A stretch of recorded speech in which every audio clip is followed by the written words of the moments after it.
He was like a god to me. When you talk of loyalty, I gave him all.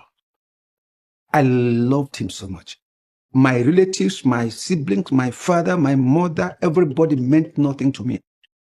I lived there as one of the closest disciples, a loyalist to the core.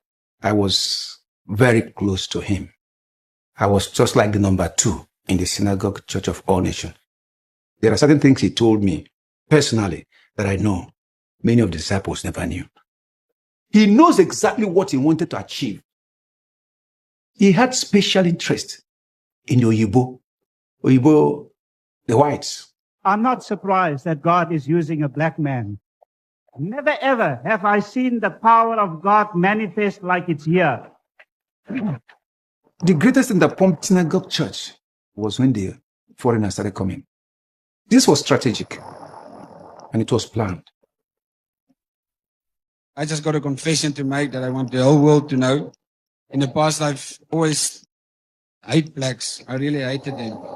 When I got back over here, I saw the love that we received from black people. He used the white people to market his brand. Having white man or white woman around is like you have achieved. He just said, look at these people. They don't know where they are. More people, I want to ask you for a favor, especially the followers of TB Joshua, especially the followers of these false prophets. Listen to this documentary with an open mind. I'm going to cut all the 3 episodes that have been released in manageable pieces. I'll just pick up the pressure points, the punchlines, so that we can have this conversation in context without putting everything out there. The point that we just want to get to is Joshua was not of God. He was not being used by God. He had nothing, no ounce of purity in him. God always vindicates me. And I've told you so many times, he is with us more than he is with them. They will not stand the test of time. All of them will crumble to the ground. Joshua might be hiding wherever he is, but his day of reckoning is upon him. Soon he will come out and apologize. Most of you have been asking me, why would he hide? Why would he fake his death? The crimes, atrocities that this man called Joshua brought to humanity are beyond Boko Haram. You can never see the picture if you are in the frame, and you can never read the label if you are in the container. I don't have anything against the followers of these Jagabans because they are in the picture, they are in the container, they are in this confined belief system of thinking or believing that these men are being used by God. Continue listening. Each one that goes home tries to contact his brothers, contact his friend US, contact those in UK. What do you have to say? I never experienced anything like that before, but I will bring all of this back to my country. I will tell people. Things started changing fast, started moving on a fast lane. He knew there would be an explosion. You see long queues, hundreds of people. Visitors are coming, whites are coming. It's something huge. Those who came from UK for the first time, he paid their ticket. Those who came from America, he paid. Every part of the world, he was paying. For TB Joshua, it was a game and a trap that he sets for the white people. So he called me, Sagomo, I need to make these white people my disciple. When I first got to Lagos Airport, we told them that we were going to the Synagogue Church of All Nations. Oh, go through. It was like a free pass entry to anything. They're just like, oh, go through. Of course. Oh, yeah, you're here. Yes, off you go. Right from the moment that I landed, I just got super emotional. I'd made a pact with God. I want to know the God of the Gospels. I want to see those miracles. And if I can't see them and they're not real, I'm out of here. The whites, they didn't come to become disciples. It's when they got to the synagogue church, that's when the manipulation starts. Some intelligent disciples are being sent to stalk on the whites. It's not everybody that we approach. We look at you, when we see the way you fall into what is happening in the synagogue church, we'll come after you. They don't know we are picking them. But myself and TB Joshua, we know what we were doing. He loves young ones, right? He loves young ones, teenagers. We don't go for the old people. The young ones, they are very vulnerable. And they are the easy people to manipulate, especially unmarried people. Especially unmarried young people. I was 17 years old. I got my A-level results while I was in Nigeria, but I couldn't care less about them. I wanted to be like Jesus. I wanted to be like TB Joshua. I wish I could have that connection with God. I wanted to be like him. He said, tell them that they should be missionary for the synagogue. You stay here 3 months, you become like TB Joshua. Let me tell you, he's going to open branches in UK, in America, and everywhere. He's not going to send us to go there. You are the best sender, you go there. Make them begin to crave to be disciples. Begin to surrender their lives to Joshua. When Rachel came, Rachel was behaving like a boy, walking like a boy. He said, that girl, why don't you ask her to stay here? And she was happy. Bisola recruited me. My bags were pulled out of the truck. My friend was put on the plane. My parents collected her at Heathrow. She was basically crying like, Ray's not coming back. She's like stayed there. A Nigerian sister came to me and said, TB Joshua wants to meet you. There was an urgency there. No, you have to come now. You have to come now. And when I entered, the Nigerian sister kind of pushed me to kneel down. And immediately TB Joshua said, God's told me you're going to stay. You're meant to be here. You're going to stay with me forever. We were living on site in the church. When you live at the compound, you don't leave the compound. There's armed men at the gate with guns. There's a wall. There's barbed fencing. The windows are blacked out. The stairs were concrete. The walls were concrete. It felt like a labyrinth. You're told never to leave. You could get killed. You could get attacked. The outside of the compound is terrifying. The disciples were a group of about 100 at a time, from Nigeria, from the UK, from America, and usually quite young people. When I had this opportunity, I was like, this is what I've been looking for.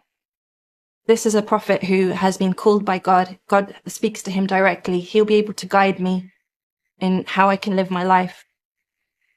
There were a male dormitory and a female dormitory. There was a culture of like nakedness in the room. It was good to be body positive and not have any clothes on. Just being completely naked in the female dorm room, my mind instantly went to Adam and Eve. I immediately thought, yeah, there's nothing wrong with that. I got taken by 2 women and they stripped me naked and they pushed me in a shower and turned the water on. And I remember saying something along the lines of, I can do it. And they were like, no, we're your sisters now. We're here to do this for you. I didn't really know anyone's last name, really their age. I was Sister Kara. I was Sister Annika.